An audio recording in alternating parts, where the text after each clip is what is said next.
Hello guys, welcome to the African Diaspora News channel. French court fines Equatorial Guinea vice president for 30 million euros. Well, maybe a lot of you already heard about the story. Tubebuddy, who is the vice president of Equatorial Guinea, was just fined by the French courts for 30 million euros and his assets were seized. This is one of those stories you just like,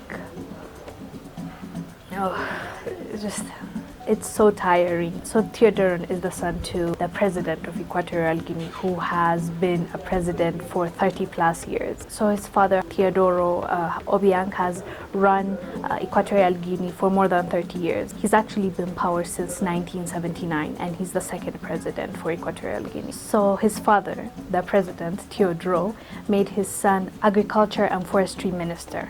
So for a bit he was the minister, and then after a couple of years he made his son the vice president of Equatorial Guinea. Hence, the president of Equatorial Guinea and the vice president are father and son. If I try to tell you every family member that Tubebuddy put in power, it's going to be a long video, so let's avoid that for now. So this court case has been going on for a while. Two NGOs took the vice president Obiang to French court, and just last week they gave a verdict of 30 million euros. This guy embezzled millions from the country. He lived lavishly. From his millions, the few things he owns are: Obiang's collection of luxury assets and properties in France includes a 25 million mansion. He also owns 18 luxury cars, artwork, jewelry, and designer fashion. From the luxury cars, among them are Lamborghinis, Ferraris, Bentleys, and Rolls-Royce. He also bought a Michael Jackson memorabilia, like a glove of Michael Jackson was auctioned and he bought it. What else? He has his own private jet, not presidential, private jet. He has a humongous boat, estimated around 100 million euros. Let's just say this guy's bowling with the money of the Equatorial Guinea. Equatorial Guinea should have been one of the wealthiest countries in the continent because of the oil. But the money doesn't go to the people, the money doesn't go to the country, it goes into the pockets of few people.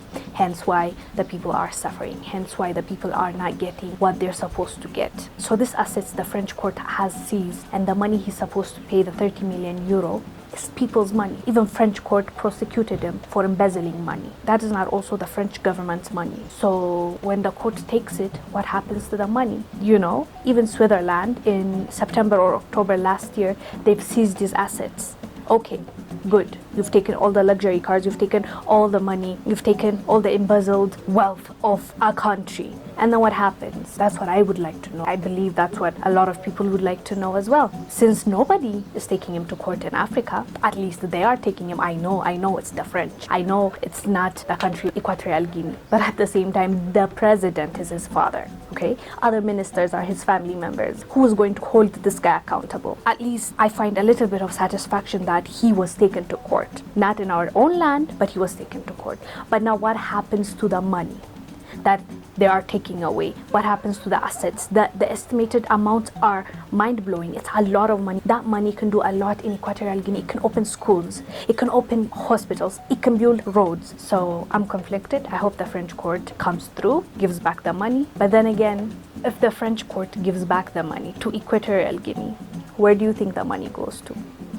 Back to the pockets of those people. So yeah, I'm just here reporting. They have indicted him. The money has been taken. But for those of you who are aware, can you tell us down below what the French court can do or will do with the amount of money they have seized, even the Switzerlands? Yeah, we would really love to know. So by the way, Obiang challenged the penalty only to have the Paris Appeals Court return a heavier sentence on Monday by removing the suspended provision from the fine. It confirmed his conviction on a range of laundering charges relating to the embezzlement of public funds, misuse of corporate assets, and breach of trust. Obiang was not in court for the ruling, just as he had not attended his initial trial. Obiang has said his money came from legitimate sources. Yep, he's maintaining his innocence.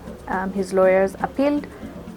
We'll see how it goes. I guess that's what happens when the president, vice president, minister of oil, minister of wealth, minister of everything is the same family. It's bound to happen. Anyways, tell us what you think about the story down below. I am Wongel Zelalem. I'll see you on the next one. Bye.